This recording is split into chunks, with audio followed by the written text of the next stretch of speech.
Kembali lagi di cerita Guchen. Buat yang suka cerita ini silahkan like dan share, buat yang belum subscribe, mau kapan subscribe-nya?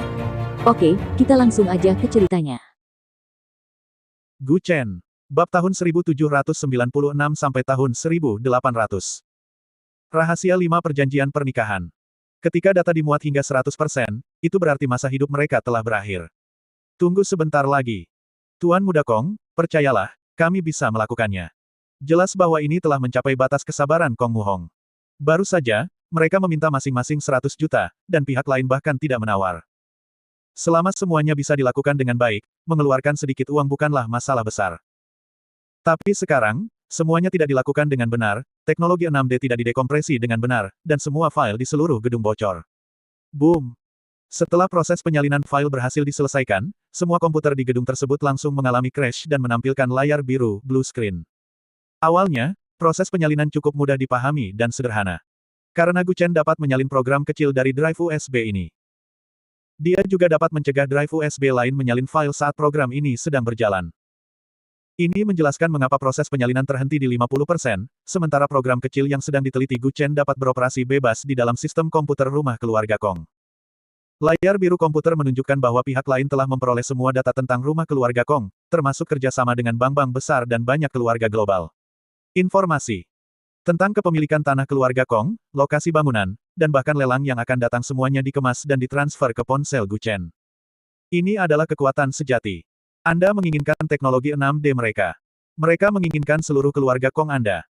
Meskipun isi gedung ini tidak mewakili semua rahasia keluarga Kong, mungkin 70–80% ada di sana.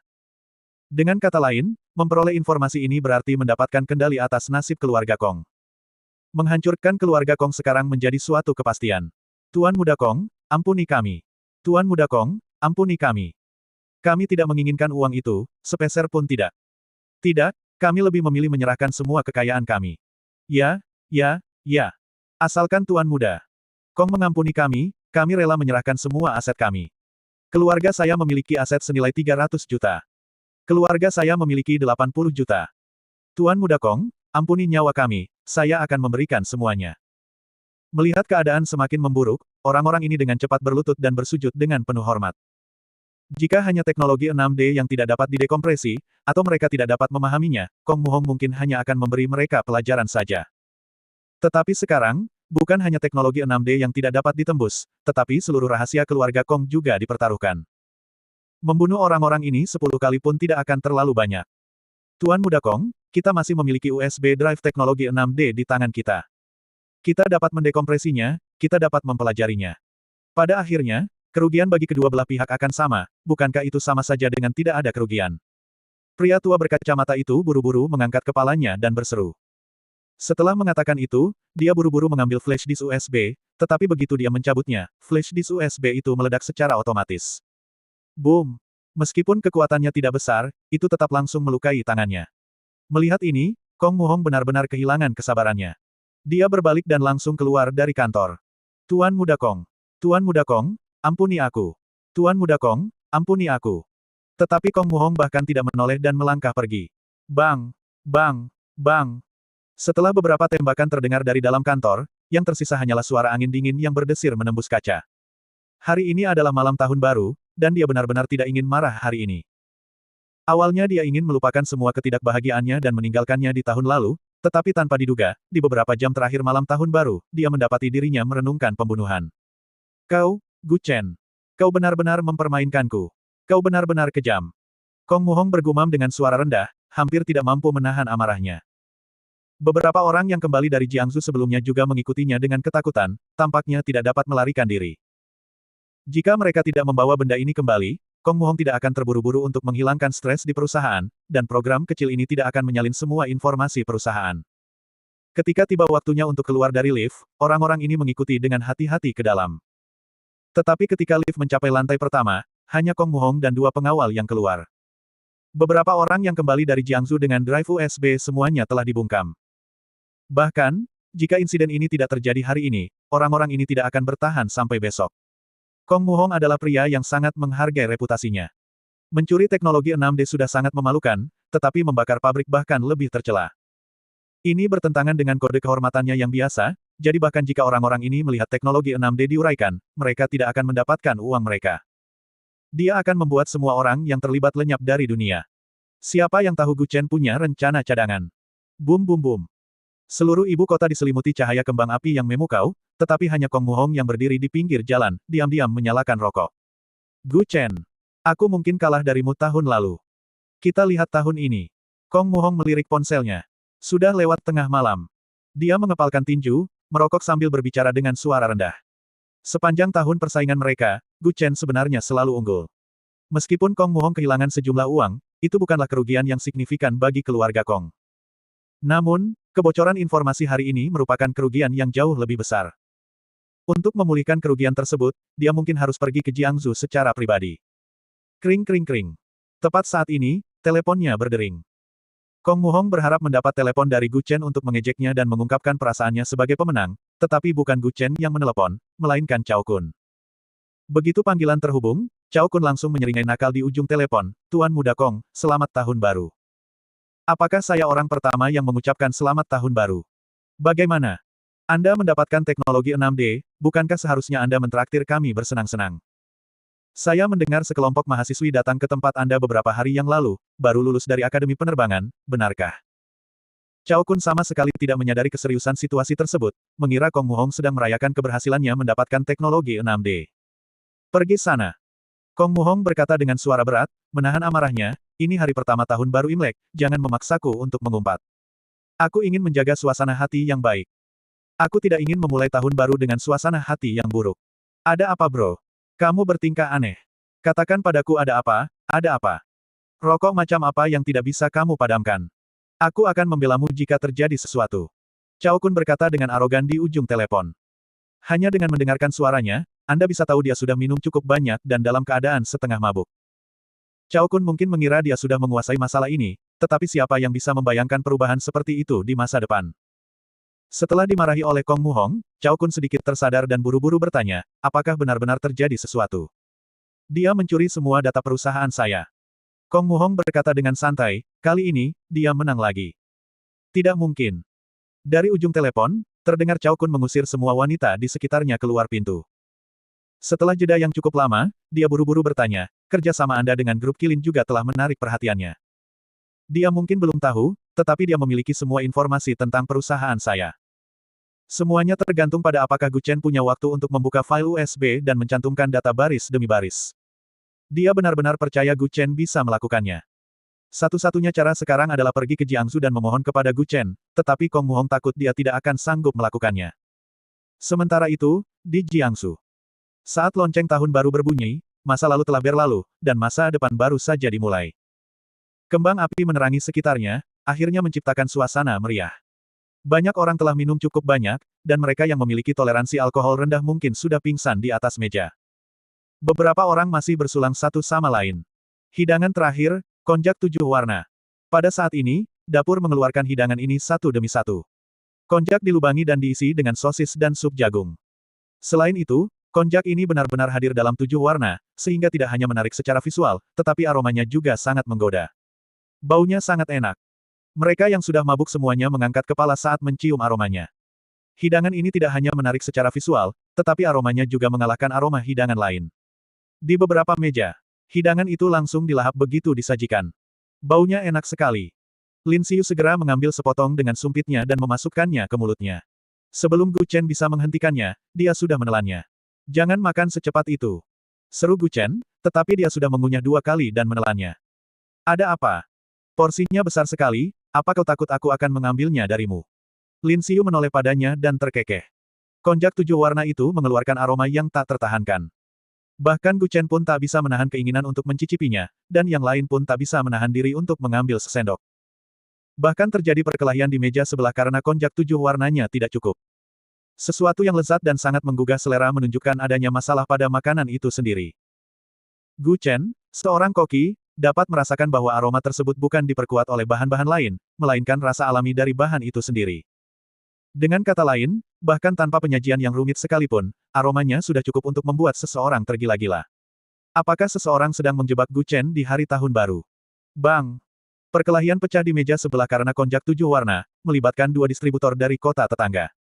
Aromanya agak aneh. Kata Murong Yi sambil menelan ludah. Aromanya saja sudah cukup untuk membuat air liur menetes. Rasanya seperti mengunyah sirih. Anda akan mendapati diri Anda meneteskan air liur saat mengunyah. Dan kemudian ada jenis acar sayuran yang kau buat di rumah. Hanya mencium aromanya saja sudah membuat air liurmu menetes. Ini tidak bisa dimakan. Gu Chen mengambil konjak 7 warna dan bersiap untuk membuangnya, tetapi Gu Yanxi dan Lin Xiu bereaksi paling keras. Yang lain juga mendesak Gu Chen untuk meletakkannya. Hei, kenapa kau membuangnya? Kurasa bukan makanannya yang jadi masalah, tapi kau. Kita akhirnya bisa makan sesuatu yang begitu enak, kenapa kau membuangnya? Kakak, menurutku ini enak, kenapa kau tidak coba sedikit dan kau akan lihat. Hotel itu sekarang benar-benar kacau. Gu Chen bangkit dan berjalan menuju meja resepsionis, meminta manajer lobi untuk membawakannya menu. Tetapi setelah memeriksanya 3 kali, dia tidak dapat menemukan satupun hidangan yang terbuat dari konjak.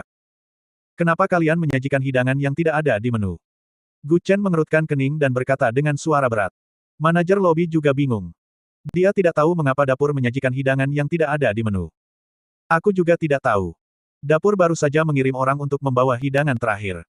Kata manajer lobi dengan curiga sambil menggaruk kepalanya. Di seluruh aula, semua orang yang telah makan konjak menjadi gila dan akhirnya terkulai di atas meja atau berbaring di lantai, setengah tertidur. Sandu, Wan Cheng, Li Qing, Ji Xixuan. Gu Chen berbalik dan memanggil dengan suara rendah. Keempatnya, yang telah mencoba mengendalikan situasi di aula, segera berbalik dan berteriak serempak, di sini. Pada saat ini, Gu Chen tidak bisa tidak merasakan kekuatan yang sangat kuat melonjak di luar aula, perlahan mendekat. Ayo kita keluar dan lihat. Gu Chen memimpin mereka bertiga keluar pintu. Chang Yunsan juga berdiri, tetapi Xie Yuhuan meraih lengannya, menolak untuk melepaskannya. Mengapa kalian semua pergi keluar? Sisanya boleh keluar, kau duduk di sini. Tapi Chang Yunsan bukanlah tipe orang yang bisa duduk diam, kamu tidak mengerti, jangan makan konjak ini bukan dari dunia fana. Setelah mengatakan itu, dia melemparkannya ke lantai, dan anggota kelompok lainnya langsung marah. Banyak orang sudah terpengaruh pikirannya oleh konjak 7 warna ini, awalnya menjadi gila untuk sementara waktu, kemudian mengantuk, dan ketika mereka bangun lagi, mereka mungkin dikendalikan sebagai alat. Yang lain tidak tahu apa ini, tetapi Chang Yunsan mengenalinya. Itu disebut konjak aroma mayat. Produk dari dunia bawah, sedikit saja dapat membuat orang jatuh ke dalam halusinasi, kegilaan, dan kegembiraan. Makan sedikit tidak akan banyak berpengaruh, dan Anda bahkan akan jatuh ke dunia pikiran indah Anda sendiri, tetapi makan terlalu banyak tentu akan berbahaya. Gu Yanzi juga berdiri dan mengikuti keluar. Ketika mereka sampai di pintu, mereka melihat seorang wanita berbaju merah berdiri di seberang jalan, dan kabut hitam yang tidak terlihat. Berbaju merah. Semua orang berseru kaget saat melihatnya. Mereka sendiri telah menyaksikan dia jatuh ke jurang di persimpangan Yin Yang di Fengdu. Bagaimana mungkin dia ada di sini? Dan, bahkan jika dia tidak mati, dia tidak mungkin berada di sini untuk membalas dendam pada Gu Chen, kan? Jika dia tidak mati, dia pasti telah memurnikan Tai Sui Raja Hantu, membantunya mendapatkan kembali tubuh fisik. Konflik antara wanita berpakaian merah dan Gu Chen paling banter hanya gesekan memperebutkan Tai Sui Raja Hantu. Dia memiliki bagian terbesar. Gu Chen tidak secara aktif mencarinya, namun hantu wanita ini benar-benar datang ke depan pintu mereka. Jelas bahwa perutnya tampak lebih besar dari sebelumnya. Jika perutnya sekitar 1 atau 2 bulan ketika mereka bertemu di kota Fengdu, sekarang setidaknya sudah 4 bulan. Dengan kecepatan ini, benih iblis akan lahir dalam beberapa hari. Kehamilan Murong Waner tidak terlalu terlihat bahkan pada usia 2 bulan. Biasanya sekitar 4 bulan baru terlihat. Baru seminggu sejak dia kembali dari kota Fengdu. Apakah dia benar-benar hamil? Berbaju merah. Lan Wancheng melihat hantu perempuan berdiri di seberang jalan dan tak kuasa berkata dengan suara berat, energi yin di tubuhnya telah lenyap. Tubuh fisiknya telah berhasil direkonstruksi. Lan Wancheng sebelumnya mengatakan bahwa Raja Hantu Tai Sui ini adalah harta karun tertinggi dunia bawah, yang bahkan hakim dan jenderal dunia bawah pun tidak dapat menikmatinya. Hal semacam ini hanya memiliki 2 efek saat dimakan, tetapi tentu saja, ia juga dapat memiliki efek ketiga. Mengonsumsi roh yin setidaknya dapat meningkatkan tingkat kultivasi seseorang.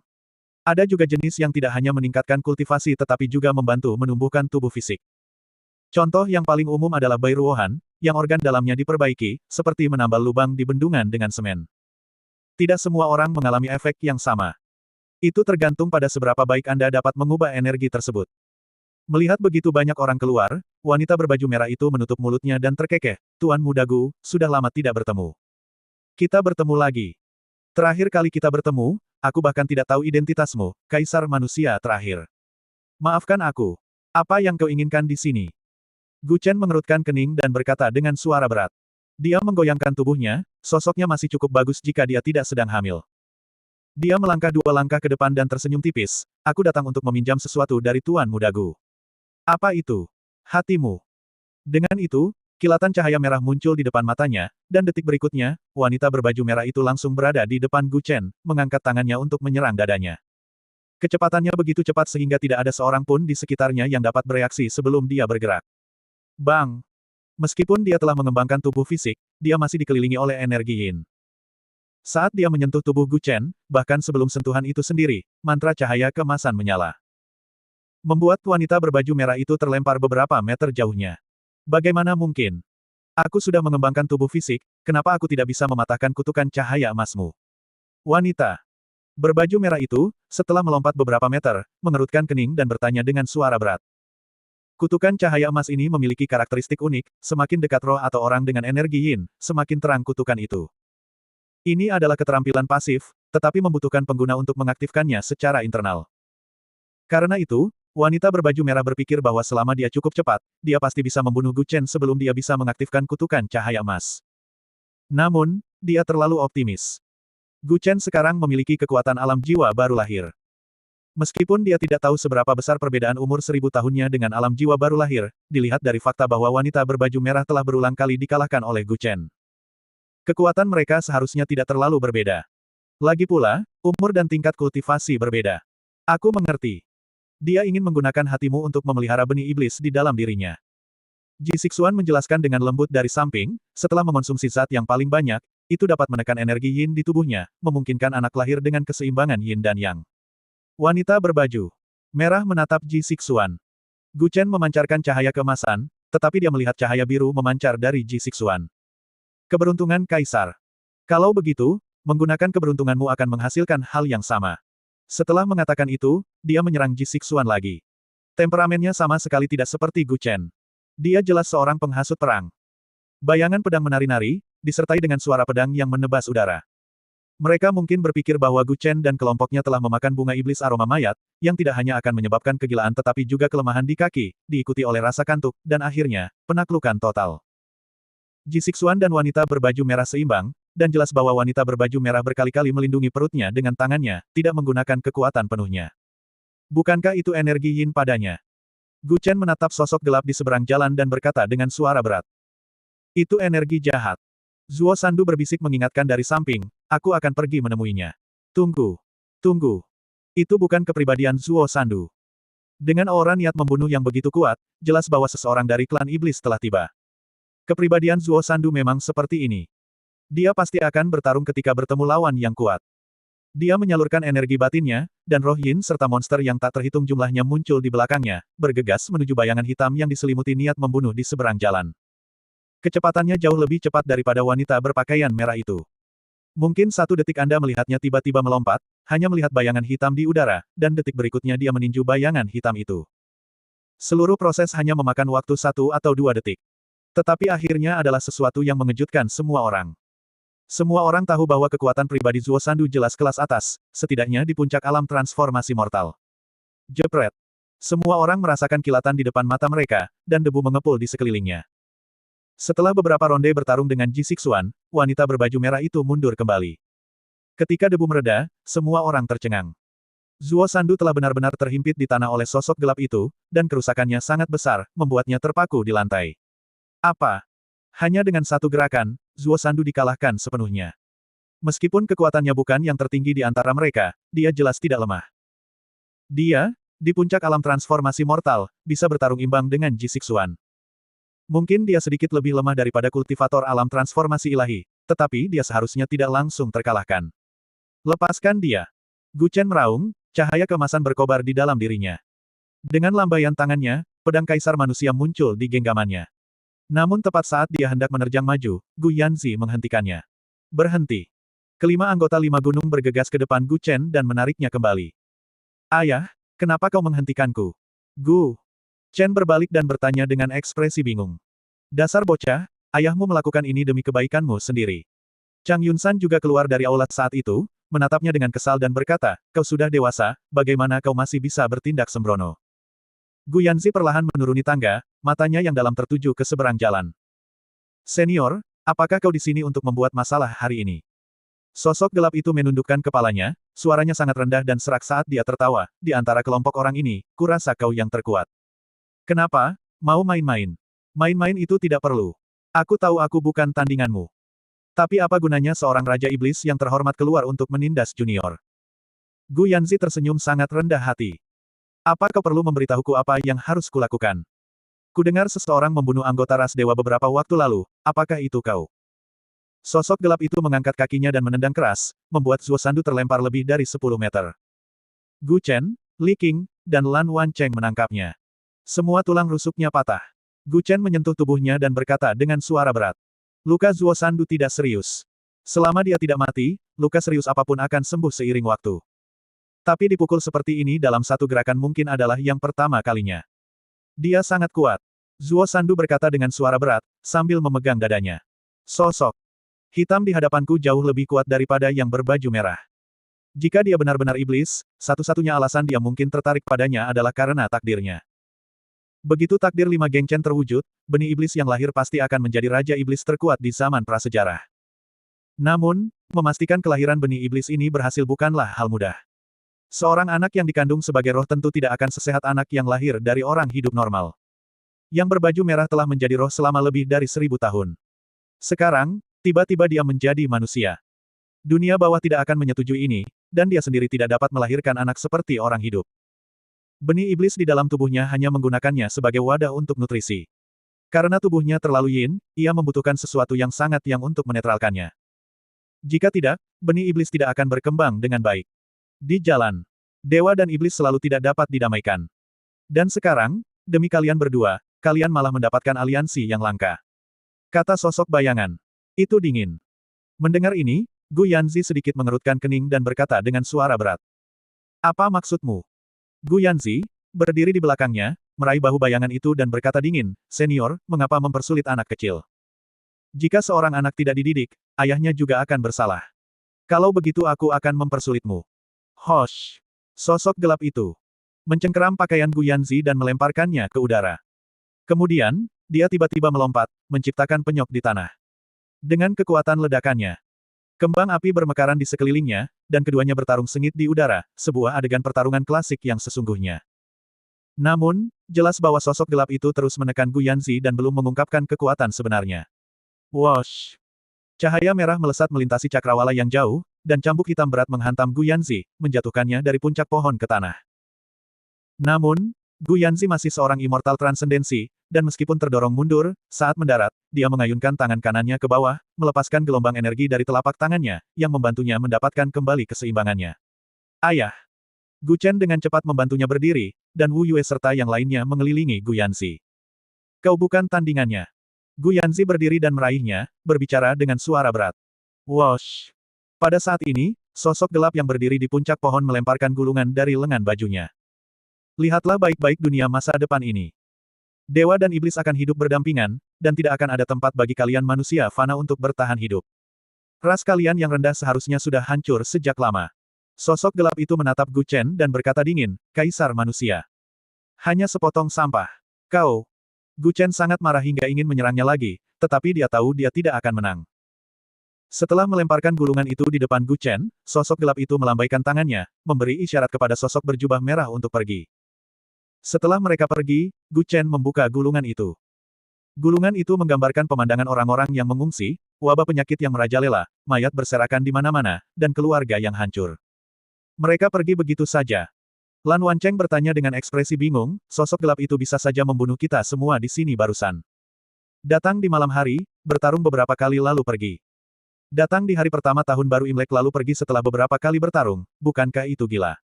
Itu hanya salah satu klonnya. Aku hanya memasukkan jimat ke dalam tubuhnya. Jangan tertipu oleh penampilannya saat ini. Sebenarnya, tubuh utamanya terluka. Gu Yanzi juga menghela napas lega dan berkata pelan. Jika Gu Yanzi tidak secara paksa memasukkan jimat ke dalam tubuhnya, orang itu tidak akan pergi semudah itu. Siapa yang mengikuti wanita berpakaian merah itu? Gu Chen bertanya dengan ekspresi bingung. Raja Iblis Alam Iblis. Hao Tian. Sebenarnya, Gu Yanzi juga tidak mengenali orang ini, dan ini adalah pertemuan pertama mereka. Awalnya, 6 alam berada dalam keseimbangan, dan tidak ada yang bisa melewati batasnya.